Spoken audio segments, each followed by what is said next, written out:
اگر تم اللہ کی عبادت کر رہے ہو نا تو اپنے آپ کو پرنس چارمنگ بنانے کے لیے یا دنیا کا بہت بڑا کامیاب انسان بنانے کے لیے نہیں کر رہے. اگر تم اللہ کی عبادت کر رہے ہو نا تو تم عزتیں، دولتیں، شہرتیں سمیٹنے کے لیے اللہ کی عبادت نہیں کر رہے. تم اللہ کی عبادت اللہ کے لیے کر رہے ہو. اللہ کو اپنا مان کر اس کی عبادتیں کر رہے ہو، کیونکہ تم اس دنیا کے تاجر نہیں ہو، تم آخرت کے تاجر ہو. تم اگر دنیا میں بزنس کرو گے تو اس بزنس کی پہلی سوچ یہ ہونی چاہیے کہ تم اس بزنس سے اپنی آخرت بناؤ گے. تم اس دنیا میں ڈاکٹر بنو گے، لیکن ڈاکٹر بننے سے پہلے تمہاری جو پہلی سوچ ہونی چاہیے نا وہ یہ ہونی چاہیے کہ میں ڈاکٹر بن کر اپنی آخرت بناؤں گا. اور ایسے ہی تم محبت کرو گے لوگوں سے، رشتوں سے، لیکن اس محبت کے پیچھے تمہارا ارادہ یہ ہونا چاہیے کہ اس محبت سے میں نے اللہ کی رضا کو حاصل کرنا ہے.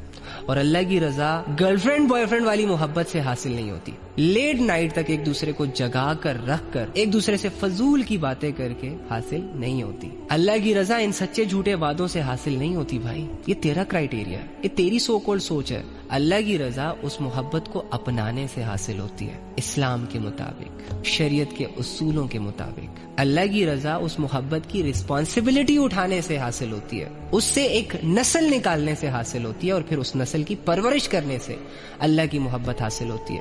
یہ مارکیٹ میں جو آج کل محبتیں چل رہی ہیں نا، اس سے ہم اللہ کی رضا تو نہیں حاصل کر سکتے، ہاں البتہ اپنے آپ کو اللہ کی اس جہنم کا مستحق بنا سکتے ہیں کہ جس کی گہرائی 70 سال کی ہے، جس کی آگ دنیا کی آگ سے 70 گنا زیادہ ہے، جو دھاڑے مار مار کے یہ کہتی ہے حل من مزید، اللہ مجھے اور دے. مجھے وہ لوگ چاہیے جنہوں نے اے اللہ تیرے حکموں کی دنیا میں دھجیاں اڑائی. لوگوں نے ان کو روکا کہ مت کرو، لیکن انہوں نے ایک طرف تو لا الہ الا اللہ محمد رسول اللہ پڑھا، اور دوسری جانب وہ کلمہ، وہ شریعت، وہ دین جن کاموں سے بدنام ہوتا ہے، اپنی لذتوں اور اپنی خواہشوں میں سارے وہ کام کیے. پھینکے ایسے لوگوں کو یا رب جنہوں نے تیری عبادت نہیں کی لیکن پتھروں کی عبادت کی، جنہوں نے تیری نہیں مانی لیکن لوگوں کی مانی، جو تیرے لیے گناہوں سے نہیں رکے لیکن لوگوں کی خاطر، دنیا کی خاطر بہت ساری چیزوں سے رک گئے، یہاں تک کہ تیری عبادتوں کو بھی چھوڑ دیا.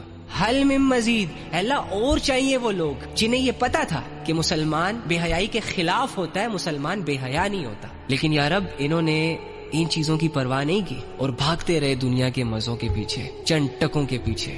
تو میری بہنوں، میرے بھائیوں، اللہ کی اس آگ کو چیلنج مت کرو جس کے بارے میں صحابہ جب سنتے تھے نا تو چیخ چیخ کے روتے تھے کہ اللہ کے نبی، کیا دنیا کی آگ کم گرم تھی جو اللہ رب العزت نے اس کو بھی 70 گنا زیادہ کر دیا؟